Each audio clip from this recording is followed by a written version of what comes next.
Don't judge each day by the harvest you reap, but by the seeds that you plant. I travel not to go anywhere, but to go. I travel for travel's sake. The great affair is to move.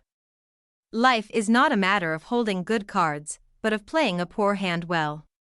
There is no duty we so much underrate as the duty of being happy. By being happy we sow anonymous benefits upon the world.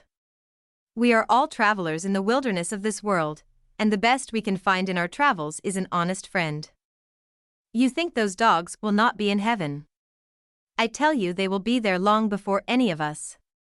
So long as we love we serve, so long as we are loved by others, I would almost say that we are indispensable, and no man is useless while he has a friend. Quiet minds cannot be perplexed or frightened but go on in fortune or misfortune at their own private pace, like a clock during a thunderstorm. To be what we are, and to become what we are capable of becoming, is the only end of life. In each of us, two natures are at war, the good and the evil. All our lives the fight goes on between them, and one of them must conquer.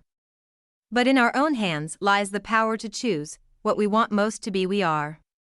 I learned to recognize the thorough and primitive duality of man. I saw that, of the two natures that contended in the field of my consciousness, even if I could rightly be said to be either, it was only because I was radically both.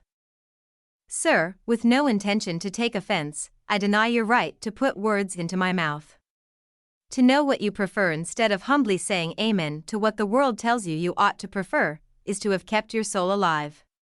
With every day, and from both sides of my intelligence, the moral and the intellectual, I thus drew steadily nearer to the truth, by whose partial discovery I have been doomed to such a dreadful shipwreck, that man is not truly one, but truly two.